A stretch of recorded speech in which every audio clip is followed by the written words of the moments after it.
jangan ya atau gap tadi ya antara pengetahuan yang memang sudah ada secara publikasi yang sudah publish gitu misalnya atau yang memang sudah berlaku konseptual pengetahuan teori yang sudah berlaku atau penelitian yang sudah ada gitu ya dengan apa yang masih perlu dieksplorasi atau masih bisa diteliti lebih lanjut gitu. Jadi, konteksnya adalah kita mengupayakan, bisa menemukan area yang kurang detail, untuk kurang detail gitu ya ditelitinya, atau pertanyaan-pertanyaan dari, pengetahuan tersebut yang belum terjawab ya, dalam bidang tertentu. Kalau di kita ya berarti dalam bidang keteknikan geofisika gitu ya. Nah, pertanyaan penelitian, analisis data, validasi gap, implikasi penelitian gitu, tapi keseluruhannya itu akan membantu kita dalam, mengumpulkan atau menemukan ya, apa sih pertanyaan sebelumnya yang, sudah ada tapi belum bisa terjawab secara komprehensif atau secara lebih detail gitu ya. Nah, contohnya ini yang ada di depan kalian itu adalah, current state ya, kondisi saat ini, penelitian yang sudah ada, jadi apa saja yang sudah diteliti oleh peneliti terdahulu, lalu kondisi ideal atau seharusnya itu seperti apa, berkaitan dengan pengetahuan atau data yang dibutuhkan untuk melengkapi pemahaman dari suatu masalah atau bisa melampirkan solusi yang mungkin diterapkan gitu. Sehingga nanti kita bisa punya nih kesenjangannya seperti apa, hal-hal yang belum terjawab, yang masih kurang teliti atau yang masih bisa dikaji lebih lanjut gitu. Nah, fungsinya apa? Kalau kita lihat dari sini fungsinya eh, fungsi dari atau pentingnya dari, kita melakukan analisis kesenjangan atau gap analysis ini adalah yang pertama, membantu kita lebih fokus dalam, kajian penelitian kita, gitu. Jadi sebentar ya.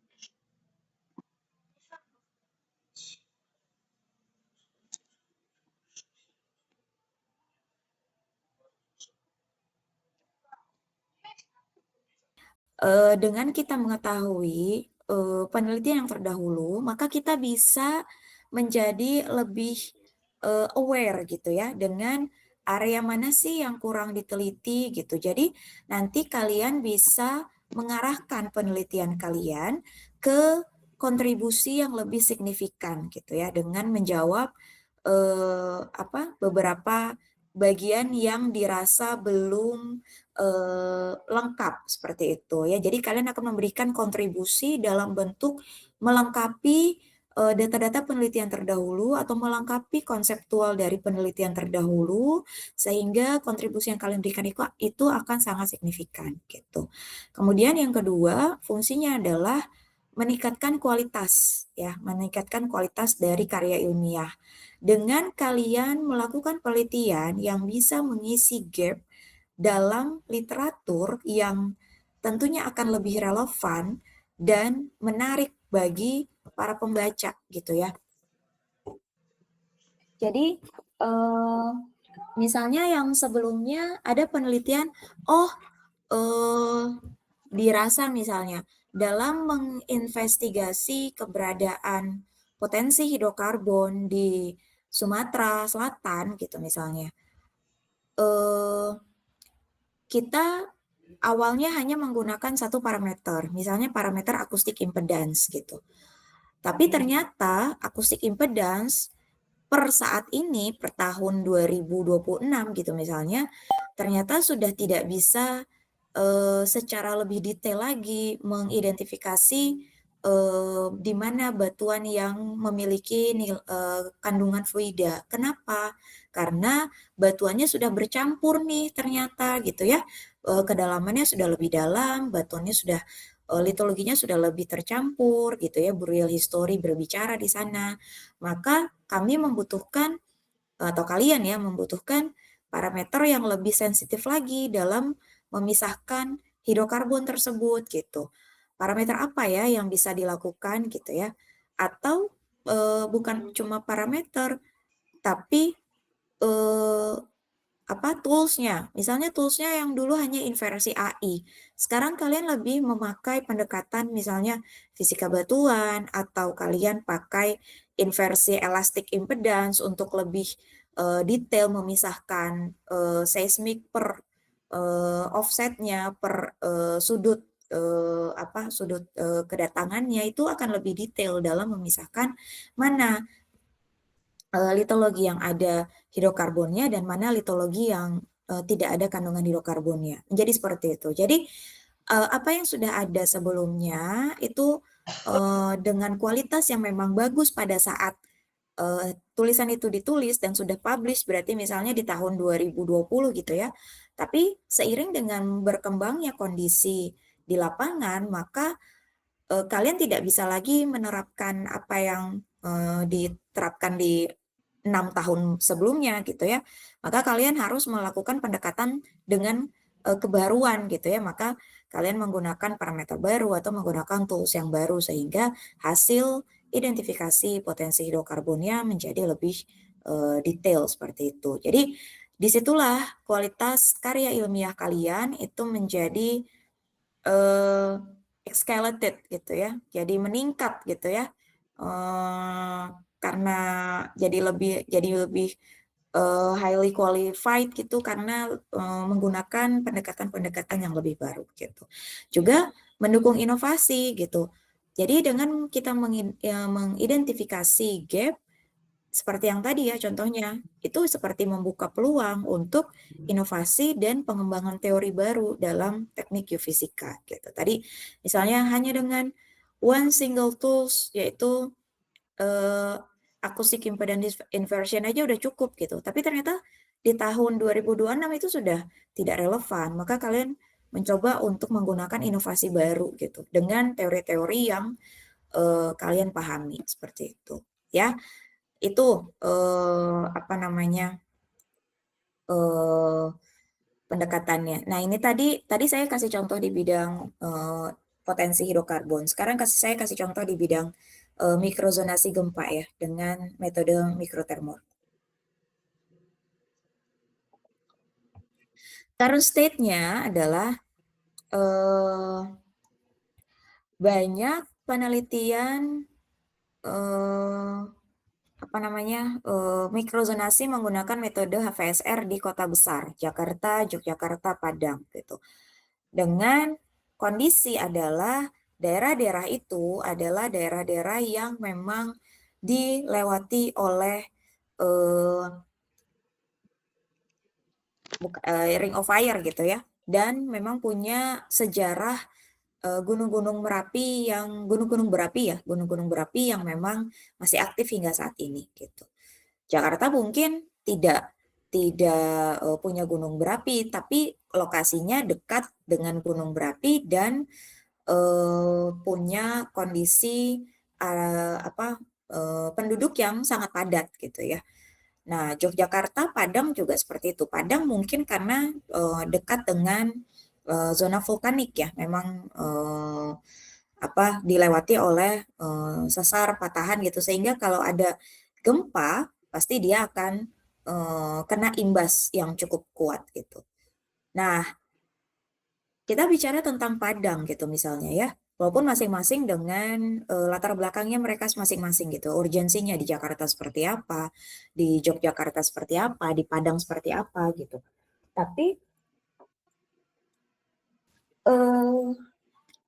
kita melihat kondisi kalian di ITERA ya, ITERA di Lampung Selatan dekat dengan Bandar Lampung. Lampung Selatan secara geologi regional tektonik itu adalah masuk ke wilayah Sumatera ya, paling ujungnya Sumatera, paling ujung selatannya Sumatera. Maka secara pemahaman tektonik regionalnya, Lampung masih akan mengikuti pola yang mengenai Padang ya, karena mereka masih satu jalur tektonik gitu misalnya. Maka desire state-nya, mikrozonasi seharusnya juga tersedia di semua wilayah, termasuk Bandar Lampung, karena mengasumsikan selama dia masih berada dalam satu urat tektonik yang sama, itu adalah wilayah yang rawan gempa juga gitu. Walaupun hanya imbas gitu misalnya ya, tapi imbasnya kan bisa dari mana-mana, bisa dari Selat Sunda, dari daerah Sumatera Barat, Sumatera Tengah, Sumatera Utara, itu kan kena juga gitu. Jadi perlu dilakukan yang namanya mikrozonasi juga gitu. Nah, jadi gapnya apa? Kesenjangan yang bisa kalian dapatkan, yang kalian temukan dari eh, penelitian yang memang sudah ada dengan penelitian yang seharusnya ada gitu adalah penelitian di Bandar Lampung gitu, khususnya di misalnya Kecamatan Sukarame gitu ya, kita ambil satu lokal aja eh, untuk TA mahasiswa ya, ambil lokal aja di Sukarame aja atau di Jati Agung aja atau di daerah Wai Halim aja gitu ya. Itu masih oke lah gitu. Karena ini kan semacam mini project ya buat kalian. Kalau selampung mungkin itu pekerjaannya instansi ya, karena itu kan membutuhkan biaya dan waktu yang lebih banyak gitu ya. Jadi gapnya penelitian di Bandar Lampung, khususnya di Kecamatan Sukarame, masih terbatas gitu ya. Dan itu perlu dibuktikan dengan studi terdahulu bahwa memang penelitian di area ini belum banyak memberikan kontribusi pemahaman mengenai mikrozonasi gitu. Dan belum ada peta mikrozonasi yang lengkap seperti itu. Jadi disinilah penelitian baru kalian bisa muncul gitu. Inilah topik yang memang akan sangat menarik untuk diangkat berkaitan dengan penyusunan peta mikrozonasi gempa di Sukarame, Bandar Lampung dengan menggunakan metode mikrotemor ya atau HVSR. Jadi begitu kalian ketika nanti mau proposing dosen pembimbing untuk melakukan TA akan sangat baik ya, akan sangat bagus jika sudah bisa mengidentifikasi ini gitu. Kalian bawa proposal sederhana kalian tapi mencakup apa latar belakang kalian, tujuan, gap analisisnya seperti apa, baru nanti si dosen pembimbing itu bisa membantu melengkapi gitu ya, membantu terkait data, terkait tools yang lebih mumpuni untuk bisa mencapai target kalian seperti itu. Jadi kalian sebagai yang mau mengerjakan TA itu harus sudah punya bekal dulu nih kalian mau ngerjain apa. Bukan tiba-tiba datang ke pembimbing lalu Pak, Bu, saya mau bimbingan TA. Topiknya tentang apa, Deslando?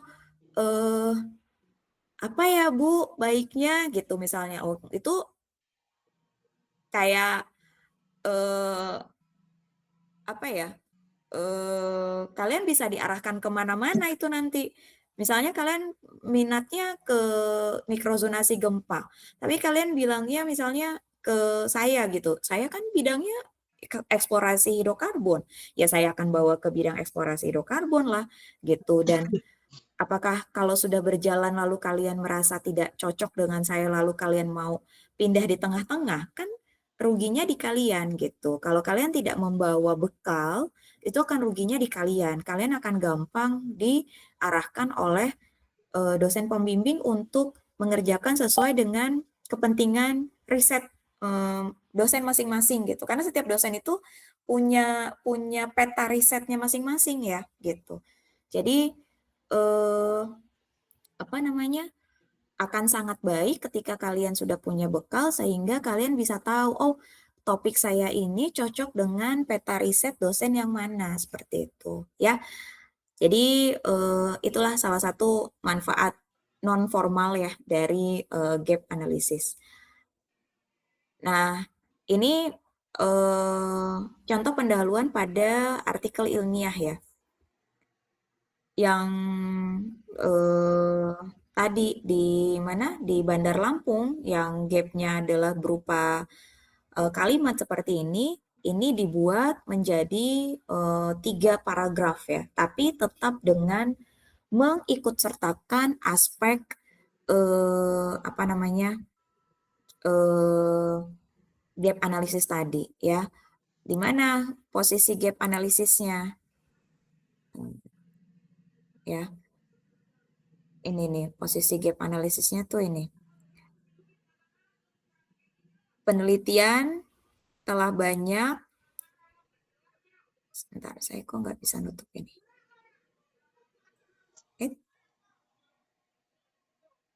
Di paragraf yang ketiga ya, kok saya nggak bisa nutup ini ya.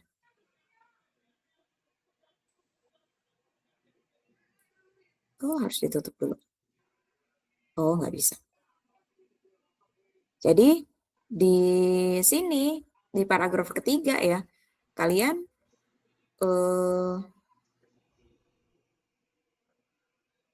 penelitian sebelumnya telah banyak menggunakan metode horizontal to vertical spectral ratio atau FSR untuk menentukan periode dominan dan amplifikasi seismik ya. Ini oleh Pramono dan Santoso tahun 2018, Yusuf dan kawan-kawan tahun 2020.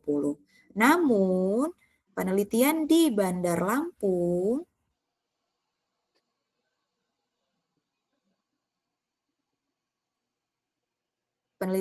Lampung ya masih sangat terbatas gitu, sehingga data mikrozonasi yang tersedia belum cukup komprehensif. Maka ini adalah gap analysis ya yang diterapkan, yang dituliskan di sini. Maka penelitian kalian bertujuan untuk mengisi kekosongan ini gitu.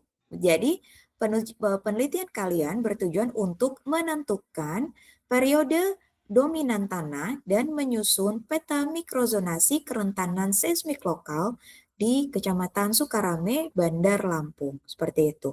Jadi latar belakang mengenai bagaimana kondisi dari area ya, misalnya di Kota Bandar Lampung, khususnya di Kecamatan Sukarame, pertumbuhan infrastruktur modern dan kepadatan penduduk meningkatkan kebutuhan akan kajian mikrozonasi berbasis data geofisika.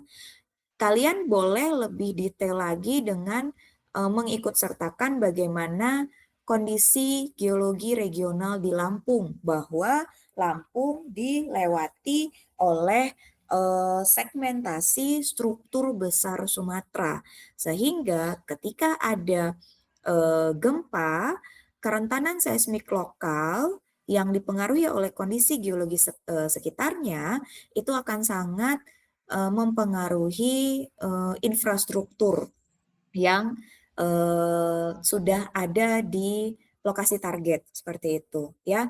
Jadi pendahuluan kalian nantinya akan lebih lengkap gitu. Makanya kemarin saya sudah kasih PR pendahuluan, boleh tolong nanti kalau yang merasa belum nanti dibaca lagi. Kalau yang belum ada gap analisisnya silahkan dilengkapi gitu ya. Jadi gap analisis itu juga akan menunjukkan urgensinya ya, urgensi dari penelitian ini, kenapa sih ini mesti dilakukan seperti itu ya. Oke, hal yang sama bisa kalian terapkan di skripsi ya, di buku TA ya. Hanya mungkin kalau di artikel ilmiah seperti yang sudah saya sampaikan minggu lalu, kita dibatasi oleh halaman ya, jumlah halamannya itu tidak bisa banyak-banyak, sehingga pendahuluan paling banyak mungkin hanya sekitar 6 paragraf ya. Tapi kalau di buku skripsi, karena tidak dibatasi oleh halaman, kalian bisa bebas berekspresi gitu. Jadi silakan kalian menampilkan mana yang relevan, berangkat dari sesuatu yang sangat regional hingga mengerucut ke sesuatu yang sangat lokal dan menjelaskan apa gap analisis kalian, urgensi, dan, target penelitian kalian atau tujuan penelitian kalian, seperti itu, ya. Nah, baru nanti dari situ kalian sudah dapat tujuan permasalahannya, tujuan dari penelitiannya seperti apa, kalian bisa me apa ya, me melengkapi gitu ya dengan rumusan masalah, kemudian berdasarkan latar belakang ya, rumusan masalah penelitiannya, apa nih, bagaimana karakteristik periode dominan tanah di Kecamatan Sukarame, Kota Bandar Lampung berdasarkan data mikrotremor gitu ya. Itu rumusan masalahnya. Lalu bagaimana distribusi zonasi kerentanan seismik lokal di wilayah tersebut. Rumusan masalah ini itu adalah yang mau kalian, uji ya, yang mau kalian jawab gitu. Nah, kemudian atau, bisa juga rumusan masalah itu adalah, ya masalah yang memang sudah kalian temukan berdasarkan gap analisis itu. Jadi itulah yang akan menjadi, fokus utama dalam, eee, apa, penelitian kalian gitu.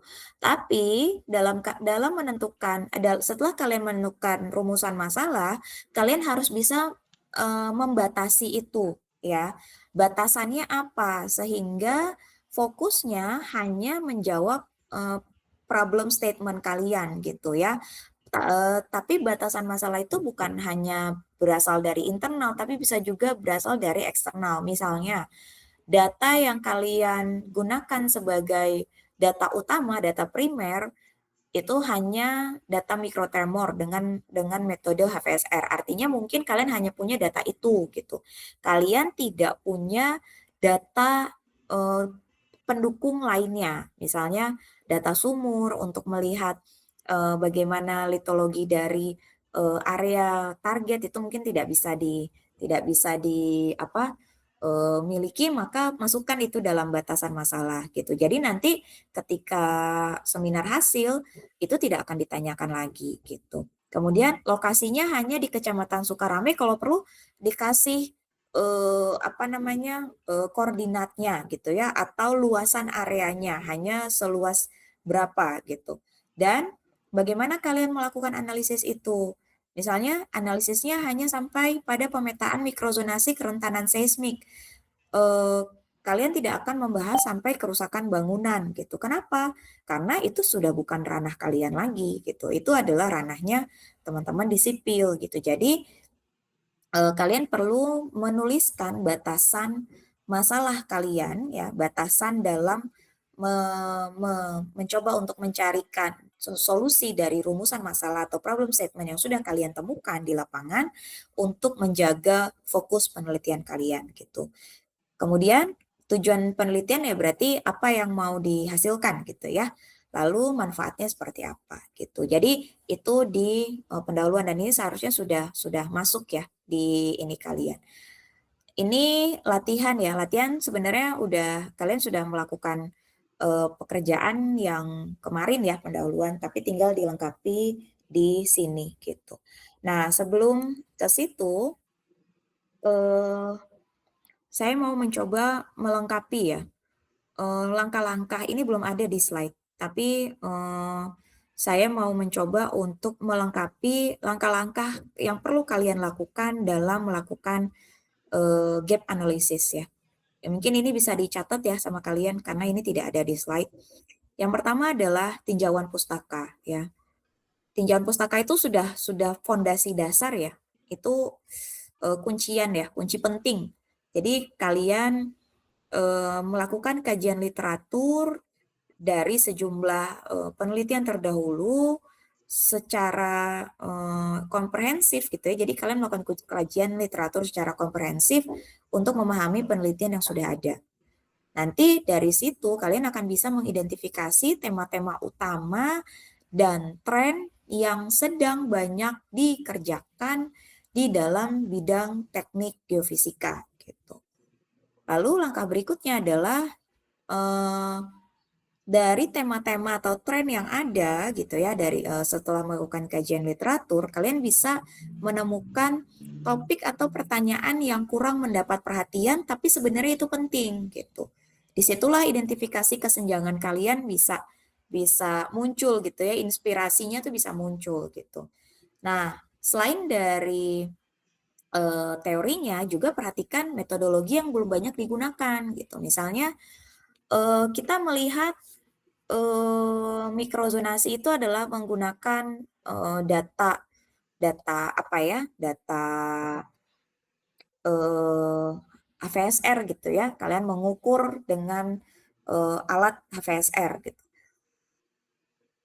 Tapi kalian mungkin perlu membandingkan penerapan antara Eee, ha alat satu dengan alat lainnya gitu ya, atau konfigurasi satu dengan konfigurasi lainnya gitu. Itu juga perlu kalian perhatikan gitu, sehingga nanti kalian akan bisa melihat, oh misalnya gini, air tanah itu mungkin paling sering dilihatnya pakai fast ya. Saya mau coba pakai pendekatan lain deh, eee, kira-kira hasilnya seperti apa gitu. Nah, dari situ kalian bisa mengidentifikasi kesenjangan, penelitian bukan hanya dari topik atau pertanyaan penelitian yang kurang, dijelaskan gitu, tapi juga dari metodologi yang mungkin, eee, pakai Fast aja dia lebih gampang udah banyak yang ngerjain gitu, tapi hasilnya kita sudah tahu misalnya itu-itu aja gitu ya. Coba pakai pendekatan lain, siapa tahu lebih lebih menyeluruh atau bisa lebih detail atau seperti apa gitu ya, itu juga perlu dilakukan. Nah, berikutnya adalah buat pertanyaan penelitian. Setelah kalian mengidentifikasi gap tadi ya, baik itu dari teori, dari pertanyaan penelitian dan metodologi, maka kalian akan bisa mengidentifikasi kesenjangan tadi ya, mengidentifikasi gap. Berdasarkan gap yang tadi sudah ditemukan, kalian bisa memformulasikan gitu ya, menyusun pertanyaan penelitian yang jelas dan spesifik yang akan kalian, eee, kerjakan gitu, yang akan coba kalian jawab gitu, ya. Baru dari situ kalian bawalah itu ke dosen pembimbing kalian atau yang mau kalian, propose menjadi dosen pembimbing untuk mendiskusikan, eee, memastikan bahwa gap yang sudah kalian identifikasi itu relevan dan penting gitu ya. Jadi ini semacam validasi pertama gap ya, ke dosen itu semacam validasi gap gitu. Walaupun nanti pasti sama dosen pembimbing juga akan diminta, kalian akan diarahkan untuk melakukan validasi lain berdasarkan data-data yang, data-data lainnya yang memang tersedia ataupun kajian literatur yang terbaru dan relevan, seperti itu, ya. Jadi, eee, apa ya, gap analisis itu tuh alat penting dalam penelitian akademis, yang akan sangat membantu kalian untuk menemukan area penelitian yang baru, yang relevan, sehingga kalian akan bisa sangat berkontribusi gitu. Jadi bukan hanya mengulang pekerjaan dari kakak tingkat kalian aja gitu. Kalau sudah dikerjakan ngapain dikerjakan lagi istilahnya gitu ya. Misalnya apalagi yang dikerjakan misalnya sudah bagus gitu. Justru itu akan menjadi tantangan bagi kalian untuk yang sudah bagus ini perlu saya lengkapi bagian mana sih supaya lebih bagus, lebih berkualitas gitu ya. Itu, bisa kalian lakukan seperti itu, ya. Nanti, eee, apa namanya, dalam bentuk, dokumentasi atau penyajiannya, ya baru kalian akan bisa pilih. Kalau misalnya dirasa kalian bisa mengemas itu dalam bentuk artikel ilmiah, ya berarti, silahkan saja di apa, propose gitu ya, diajukan ke dosen pembimbing, "Pak, Bu, saya mau TA saya dalam bentuk, artikel ilmiah," gitu, silahkan. Ataupun kalau yang dirasa, bukan hanya ya, karena itu dua-duanya sama-sama susah sebenarnya menurut saya. Kalau mau dengan skripsi itu juga tentu dengan, penyusunan hasil analisis gap dengan format yang lebih terstruktur dan logis sebenarnya ya. Kalau, juga dengan referensi yang tentu akan lebih banyak ya. Kalau yang di artikel ilmiah kan karena halamannya juga terbatas, mungkin artikel yang kalian sudah tulis banyak-banyak itu, yang sudah kalian baca banyak-banyak, itu harus kalian pilih mana yang paling, signifikan peranannya. Dan itu juga, tantangan juga buat kalian. Jadi antara menulis skripsi dengan menulis artikel itu sebenarnya punya tantangan sendiri gitu. Jadi, silakan aja, kalian diskusikan nanti dengan dosen pembimbing mana yang lebih, cocok dengan, kondisi kalian masing-masing gitu. Itu sih paling untuk materi hari ini tentang analisis gap. Silahkan kalau ada yang mau didiskusikan, Hmm. eee, karena kalian sudah punya analisis, punya, draft pendahuluan ya, minggu lalu, seharusnya sih kalian akan punya banyak pertanyaan ya untuk analisis gap ini, supaya bisa lengkapi di, pendahuluan kalian. Itu aja mungkin untuk teori, silahkan kalau ada yang mau didiskusikan.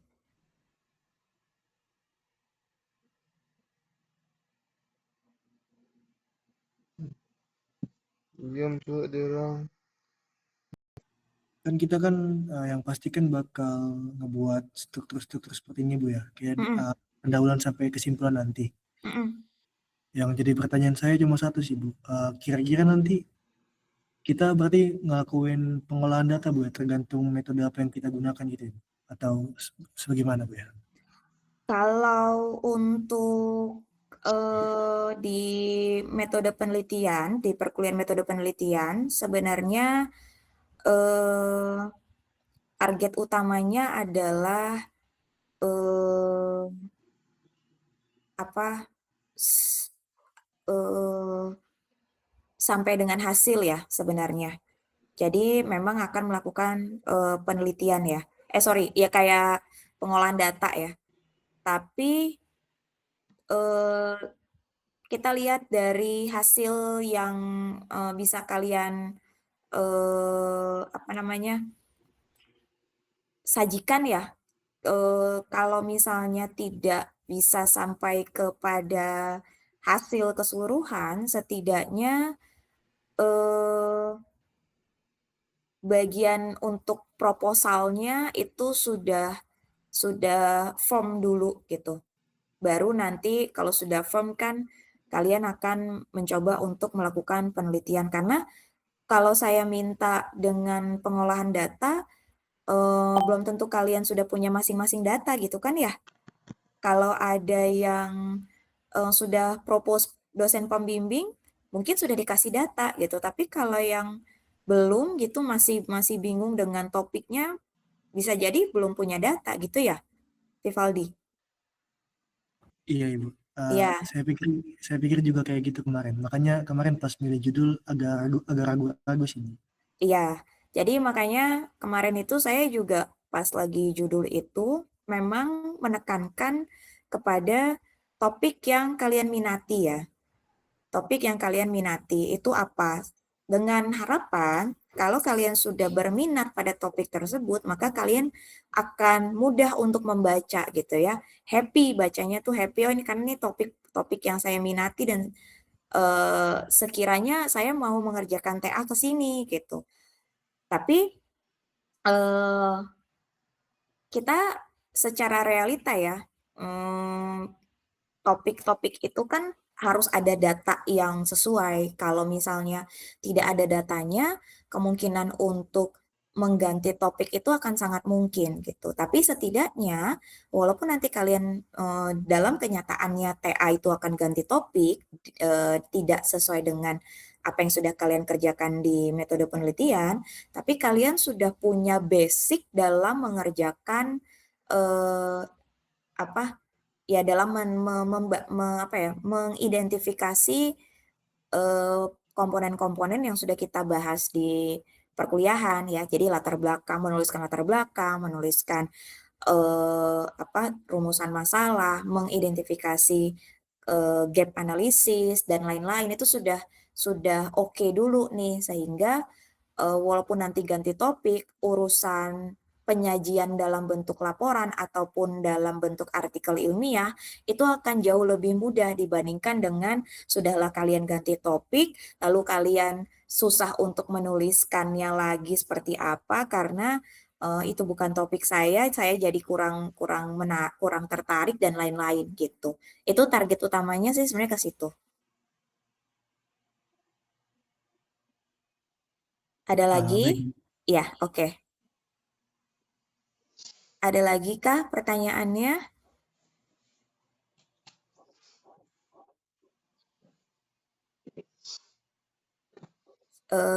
Kalau nggak ada, saya mau bahas ini coba satu. Iya. Ada Ibu, lagi? Oh ya, Ibu Levina? maaf saya mau nanya, ya. Mhm, Di bagian tadi di slide-nya Ibu itu kan ada struktur pendahuluan gitu ya, Bu. mhm. Terus di situ ada batas masalah. Nah, di situ di tempat saya ini itu tuh batas masalah itu, maksudnya judulnya ke ruang lingkup. Terus, di bagian manfaat itu udah saya masukin ke latar belakang, itu perlu dimasukin lagi ke poin manfaat atau gimana ya, Bu? Sebentar, coba saya lihat langsung aja deh. Nah, pas nih, Levina. Belum belum belum saya submit, Bu. Saya revisi lagi. Oh, eee, jadi gimana coba pertanyaannya? Kalau misalnya, judul poinnya itu berbeda gitu. Di situ kan, batas masalah. Mhm. Terus di sini saya ngambilnya ruang lingkup, sama di bagian manfaat itu beberapa udah saya masukin di latar belakangnya. Mmm, oke. Jadi redundan ya, berulang ya. Nah, kalau yang seperti itu sih saran saya disesuaikan, yang pertama adalah disesuaikan dengan template ya. Jadi kalian mengerjakan ini, yang tugas-tugas yang saya berikan selama perkuliahan, itu saya harap sudah mengikuti template dari prodi ya, supaya, apa namanya, ya sekali jalan lah gitu ya. Ibaratnya kalian mau menggunakan topik yang sama untuk propose ke dosen pembimbing pun ya tinggal bawa ini gitu ya, udah sesuai dengan template. Jadi kalau di template, prodi, kita bukan pakai, apa, terminologi ruang lingkup ya Levina, tapi pakainya adalah, rumusan masalah ya, atau batasan masalah kalau di template. Jadi disesuaikan aja dengan template gitu. Dan itu tuh Eee, agak berbeda ya secara definisi. Kalau ruang lingkup itu justru malah mana yang, apa ya, mana yang termasuk ke dalam, pekerjaan gitu. Tapi kalau batasan masalah itu lebih kepada, eee, pernyataan yang, eee, gimana ya saya jelasinnya ya, mmm ya sebenarnya boleh aja sih, maksudnya itu, eee, apa ya, agak agak tipis ya bedanya, tapi, terminologinya bukan pakai ruang lingkup ya, pakainya batasan masalah gitu supaya supaya seragam gitu semuanya. Itu yang pertama Levina. Kemudian yang kedua, untuk manfaat diletakkan di dalam penelitian, di dalam latar belakang, itu sebenarnya boleh-boleh aja. Tapi, pembahasannya jangan, menitik beratkan pada manfaat ya. Misalnya di paragraf terakhir, itu Levina mau mencoba untuk melihat bahwa ini tuh menjadi hal yang sangat penting gitu karena bisa memberikan manfaat ini gitu ya, misalnya ada 3 poin. Sampaikan aja mana yang paling penting manfaatnya, gitu. Hanya untuk sebagai pendukung dari tujuan penelitian dan gap analisisnya gitu. Nah, nanti manfaat lainnya taruhlah di bagian, eee, sub sub, section, bagian manfaat penelitian. Gitu mungkin dari saya, Levina. Nanti coba di-submit dulu ya, baru saya bisa coba kasih feedback ya. Baik Ibu, terima kasih. Iya. Ada lagi? Saya tadi bahas punya siapa? Ini punya ini dulu deh coba.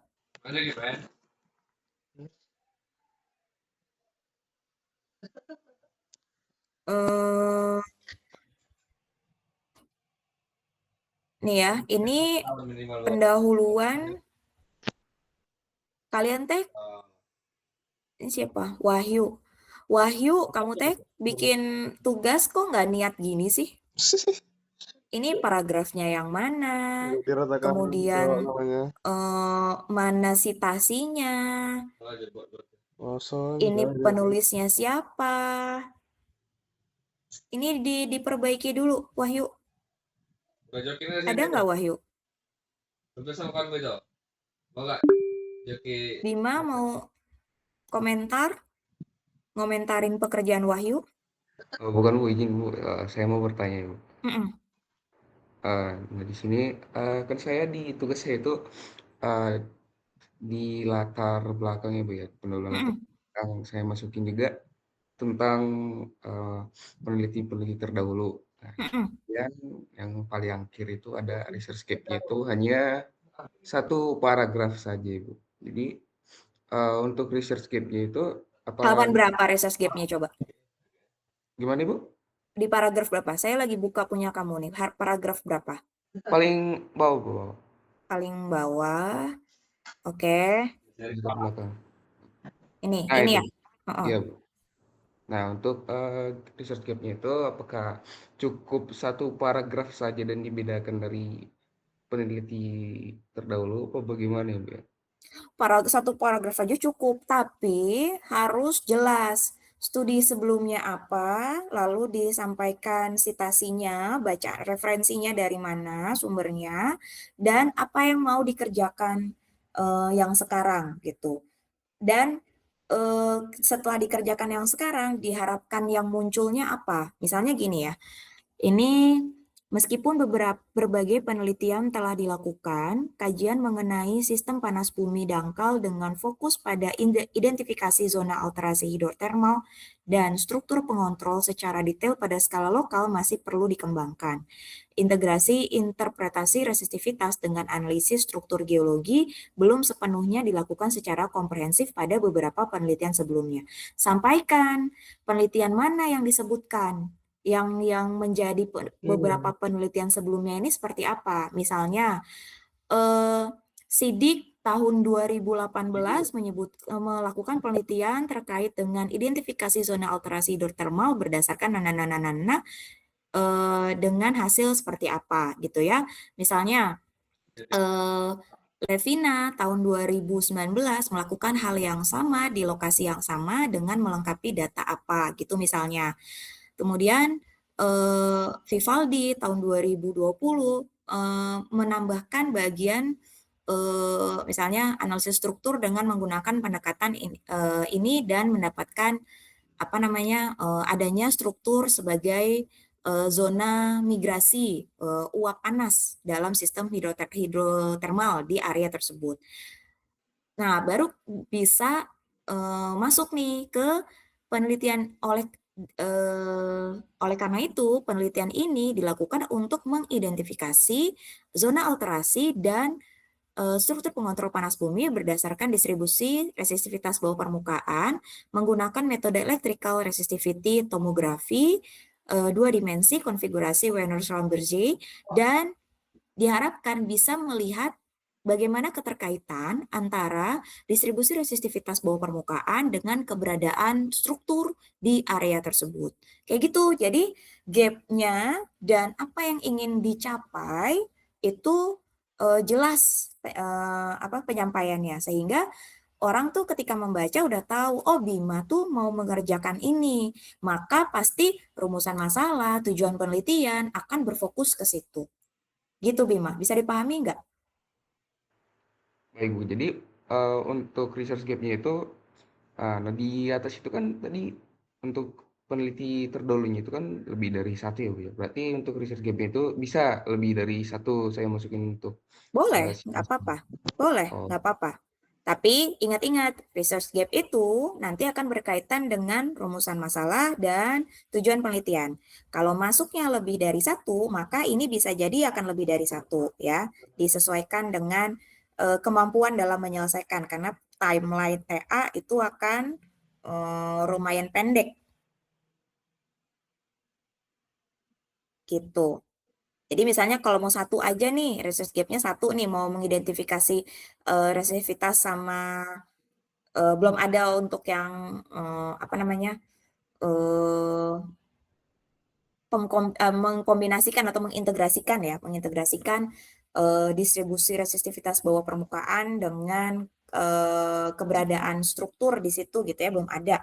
Sehingga diharapkan misalnya gini, daerah itu tuh punya low resistivity, berarti ada sumber airnya di situ. Apakah sumber air itu berdekatan dengan zona patahan sehingga si air itu bisa mengalir sampai ke ruang reservoir gitu misalnya, atau bisa dimanfaatkan pengambilan uapnya gitu misalnya, itu kan misalnya belum ada ya. Nah, fokus aja ke situ gitu. Jadi nanti rumusan masalahnya adalah bagaimana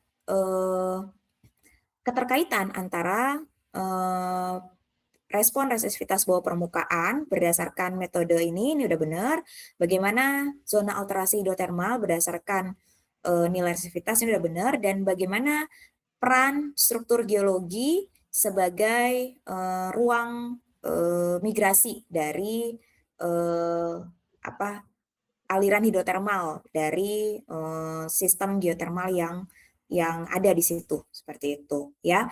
Kalau karakteristik struktur geologi yang berperan sebagai pengontrol sistem panas bumi ini semua kita sudah ini tuh kayak satu penelitian tersendiri ya, karena kita mengkarakterisasi struktur geologi itu kan dilihat dari tipenya apa, kemudian densitasnya seperti apa, kemudian arahnya kemana gitu ya. Dan itu tuh seperti berbeda penelitian dengan yang zona alterasi ini. Kita maunya struktur geologi ini punya peran dalam pendistribusian aliran hidrotermal sehingga akan mengalterasi lingkungan yang ada di situ. Gitu Bima.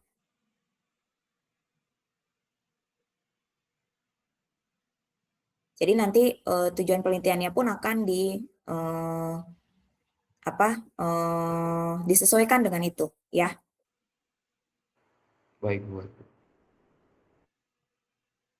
Oke. Eh,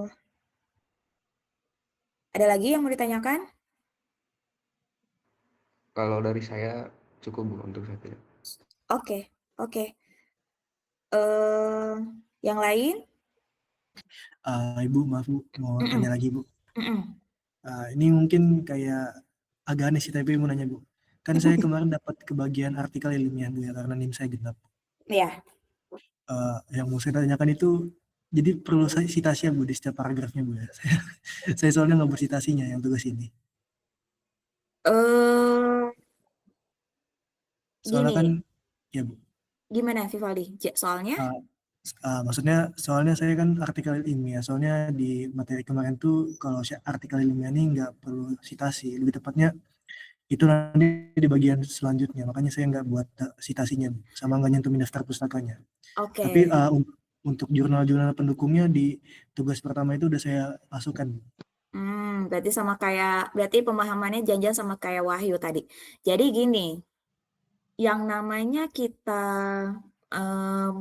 melakukan analisis gap, itu kan kita tadi yang pertama kan melakukan tinjauan pustaka ya.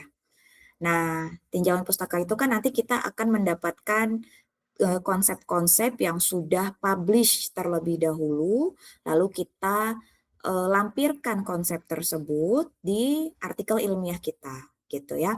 Nah, ingat kalau sudah melampirkan apa yang sudah terpublikasi, maka kita harus menyampaikan referensinya, sumbernya dari mana, gitu. Walaupun kita melakukan yang namanya teknik parafrase, gitu ya. Jadi teknik parafrase itu penting gitu, tapi sitasi juga penting gitu. Jadi setelah kita melakukan teknik parafrase dari teori yang kita ambil dan mau kita lampirkan di penelitian kita, di artikel atau di TA kita tetap harus melampirkan sumbernya dari mana gitu. Karena teori itu kan ada sumbernya, bukan datang dari diri kita sendiri kan.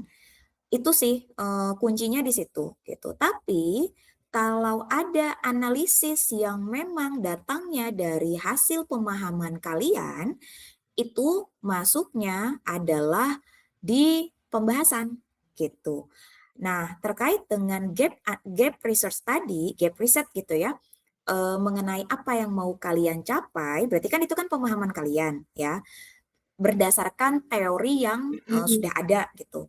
Maka teorinya kalian sitasi, gap riset yang mau kalian bahas dan berarti berkaitan dengan tujuan dalam penelitian, nggak usah disitasi nggak apa-apa gitu. Karena kan itu yang mau kalian kerjakan. Bisa kelihatan bedanya nggak, Vivaldi? Ya udah masuk Bu. Soalnya saya takut, soalnya kalau misalnya saya bilang kalau udah ada penelitian sebelumnya, tapi kalau nggak saya masukin citasinya itu kayak agak janggal aja sih Bu, menurut saya. Ya, Makanya saya iya, mau lagi. memang karena kan kalau teori sebelumnya itu kan berarti hasil kajian pustaka kalian kan, hasil studi literatur kalian, itu mah harus di sitasi, harus ada sumbernya gitu, dilampirkan. Tapi berkaitan dengan gap yang menurut kalian belum terjawab dan mau kalian kerjakan, dan itu memang menjadi tujuan utama dalam penelitian kalian yang kalian sajikan dalam artikel ilmiah ataupun dalam skripsi, itu yang nggak usah disitasi. Berarti kan itu kan apa yang mau kalian kerjakan gitu. Gitu ya. Baik Ibu, paham. Ya, berarti nanti kalau Wahyu Fareski punya pemahaman yang sama nih harus diperbaiki juga berarti ya. Oke. Ada lagi kah yang lain yang mau bertanya? Baik, kalau tidak ada, saya sebentar. Absennya dari Google Sheet aja ya, gitu. Biar nanti saya agak lebih tenang ngerjainnya. Ini kayaknya ada 25 orang yang hadir ya dari tugas yang lalu berkaitan dengan parafrase dan penulisan pendahuluan ya, dengan dikombinasikan dengan apa yang sudah kalian pahami di materi hari ini. Semoga hasilnya lebih baik gitu ya. Dan submit-nya nanti akan saya buka lagi di submit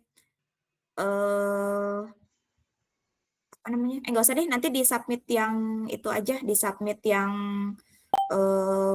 tugas berikutnya aja, di submit yang tugas berikutnya. Jadi nanti biar kelihatan bedanya seperti apa yang sudah dikerjakan sekarang dengan yang berikutnya yang sudah diperbaiki dengan analisis gap-nya. Gitu ya. Mungkin itu aja dari saya. Terima kasih banyak diskusinya, pertanyaannya bagus-bagus.